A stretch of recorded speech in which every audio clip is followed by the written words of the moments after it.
r/NoSleep. Posted by u/FatCarnotaurus. I found maybe the darkest secret among the many dark secrets of the old Soviet Union. However, the most absurd product of the Soviet Union was the attempt to create an ape-man hybrid using artificial insemination on female chimpanzees. Stalin thought that a hybrid with the strength of an ape and the brain of a human would be the perfect soldier. Fortunately, the project never succeeded, and was shut down when the lead scientists suggested that maybe they should try it the other way. But there are rumors that this was just the official explanation to calm down the public, and in reality, the project continued for much longer. And that's where we leave it for now. Happy Halloween y'all, Mr. Brown giggles, as he closes the PPT and shuts down the projector, similarly to the class which he is teaching. Of course. He was only a few years older than us, and he always made sure to make history lessons interesting. And he certainly scored a goal with this one. The girls make sure to look disgusted after giggling between each other, and a jock shouts that the project was obviously successful. You just have to look at Steve to confirm it. Then the class spreads out to enjoy the autumn break. I think most of them forgot about the topic a few days later, but the words stuck with me for some reason. Especially those last ones. There was something deeply unsettling about the picture of weird creatures, which are too human to be monkeys, and too monkeys to be humans. What if the project really didn't end there? What if some mad scientist eventually succeeded? But if it was successful, how come no one heard about it? The Russians probably would have used those soldiers if they ever came to life. Obviously, I forgot it about too, just some weeks later than the others. This was, until many years, and a history degree later, I stumbled upon an article about a project in Florida in the 1920s which supposedly did succeed at creating a humanzee. It was destroyed due to the pressure of the scientific community, but later they did it again in China with similar results. The creatures were supposedly able to speak a few words, and were much smarter than any other chimp.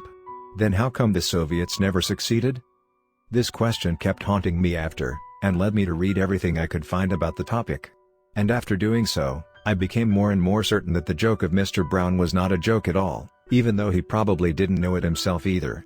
The articles all agreed that the lead scientist was officially banned from continuing the project after the suggestion of artificially inseminating human females with ape sperm. However, some books did mention that after this event the scientist got deported into a private lab in Siberia, where then he disappeared for 12 years. Some even claim that he came back after with an arm missing. After reading this, I was even more desperate to find my answers.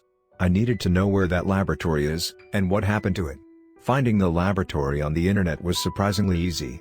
It was in the northern part of Siberia, miles away from the closest village, surrounded by a pine forest. I only found an old picture of it, as probably no one set a foot in that part of the world for decades. A two-story, flat, gray building with barbed wires and a sign around it. The sign was in Russian, but fortunately the photo was good enough for Google Translate. The sign read the usual "keep out" and "danger stuff," and an interesting note on the bottom, which I didn't even notice, but luckily, Google Lens did. Do not go near the cages. Of course, this could have referred to basically any animal, but it gave me hope. And after months and several bad decisions, I was in a rented Jeep, driving through a snowstorm, in the middle of nowhere at north in Siberia. And then as the storm finally started to somewhat calm down, there it was. The two-story, gray building, surrounded by the forest. The wires were either gone, or covered in snow, but the sign was still there. Its stand was broken, so it was standing at a weird angle, and the text wasn't visible by any means, but the sign was there. The building itself wasn't in a good shape either, but at least it was still standing. The windows were broken, and the front door was either wide open or missing.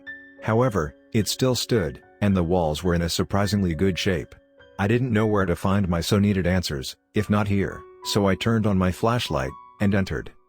My first impression was that it was surprisingly warm inside. Probably because the wind wasn't as strong, but it was still surprising. And it wasn't even that dark. I didn't turn off my light, but I barely needed it. As I searched through the offices on the ground floor, I didn't really find anything apart from everyday office stuff, and some frozen papers, which basically broke to tiny shreds as soon as I touched them. But I started hearing more and more noises from above.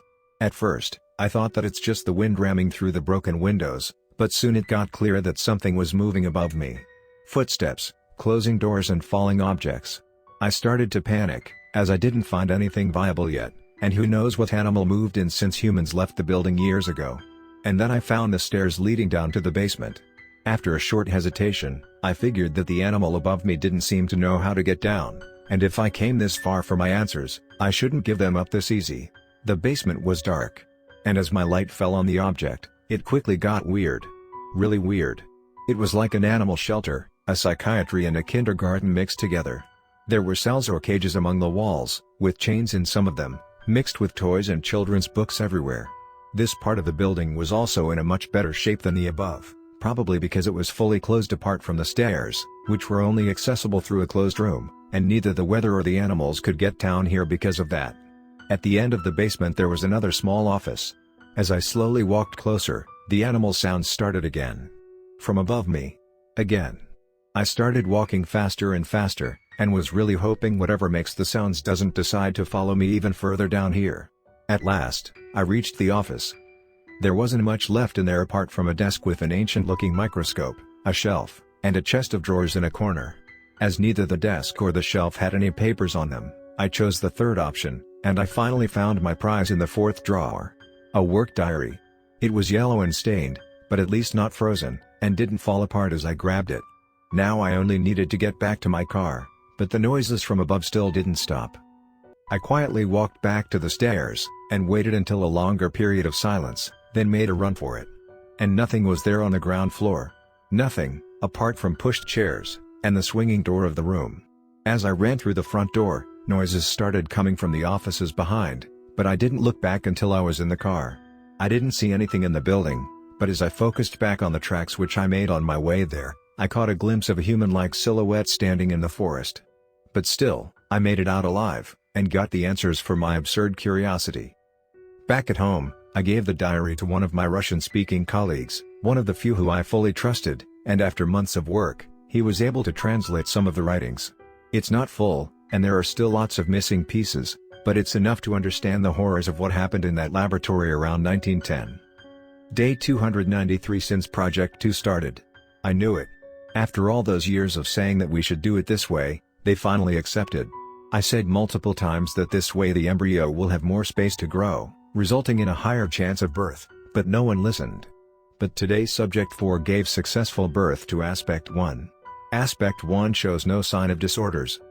Day 299. Subject 4 undergone the protocol, and left the project. Aspect 1 is still healthy. Day 348. Aspect 1 got euthanized so autopsy could be performed. Aspect 2 and 3 born without complications. Day 355. Results of autopsy on Aspect 1. Brain shows 99.8% similarity with similar-aged Homo sapiens sapiens. Face structure shows 67% similarity with similar-aged Pantroglodytes. Vocal cords show 88% similarity with similar-aged Homo sapiens sapiens, potentially allowing aspects to form human words. Body plan shows 78% similarity with similar-aged Pantroglodytes, potentially allowing aspects to have the desired resistance and strength. Upper and lower arms show 89% similarity with similar-aged Pantroglodytes. Hands show 93% similarity with similar-aged Homo sapiens sapiens. Legs show 81% similarity with similar-aged Homo sapiens sapiens, potentially allowing aspects to walk upright. Feet show 68% similarity with similar-aged Pantroglodytes. Day 650. Aspect 7 Sergei shows extraordinary learning curve. Ability of walking upright and speaking already in highly developed state. Day 1878. First generation reached stable state. Project C2 is considered successful. Project G1 allowed to start. Day 2267. First G1 aspect born successfully. Aspect C2 7 Sergei acquired needed physical and mental condition to start training project. Day 2922. First G1 generation reached stable state. G1 generation seemingly grows faster than C2, but has a lower learning curve. Aspect C2 7 Sergei showed minimal signs of negative behavior during training project, but the signs are under the critical level. Day 3000. Sergei seems to be up to something. He performs well on tests, and helps the other generations learn, but he is getting more and more hostile towards the caretakers. Letter sent to Project Funder. Day 3493. Sergei needed to be contained, as other aspects near him started being hostile to humans. Letter sent to Project Funder. Day 3501. The project is still going, but the funder agreed to keep aspect C27 contained until he shows no hostile reaction to humans. Day 3647-3648. Those fucking monkeys escaped. I don't know how the hell did Sergei lure Dmitri to the cage, but we should have cancelled this project right after when he bit that soldier. There are fucking monkeys everywhere.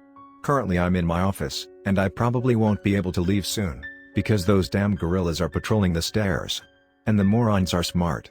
Yesterday it was silent for hours, so I decided to make a run for it. It's freaking cold outside, and you can't see a thing in the forest. But they are there as well, and somehow, they didn't freeze to death. Also, they are experts at climbing trees. Just as we wanted, but that sight will haunt me forever. One of those fuckers nearly took my arm when the little shit launched itself at me. I'm pretty sure it was aspect C218, she had those devilish eyes since her birth. But still, seeing that face, with the human eyes too far apart from each other, and yet still not far enough, staring at you, would be enough to make most people shit themselves alone. Not to mention that while it stares into your soul, the damn monkey tries to pull you into the woods, while nearly ripping your arm off. I don't even remember how I managed to escape. But now I'm here, trapped in my office. At some point, I'll have to make a run for it again. I think I'm the last one left, and I won't last long if I stay here. Fortunately, they are still too scared to come down to the basement. These are the notes that my friend managed to translate so far. The worst thing about this is that the last translated one is the last in the diary, so we probably never get to know how the scientist got out, and what happened to the aspects remaining around the laboratory. I hope that they eventually got rid of them somehow, but my experience with getting the papers tells me otherwise. The problem with this is that neither a human or any ape lives for around 120 years. How come there were still some creatures there? Or were they just scared locals, who didn't know who am I? I can't tell for sure, and I probably never be able to. But something tells me that humans wouldn't be so scared of another human, that they wouldn't dare to show themselves. And they were still too afraid to go down to the basement.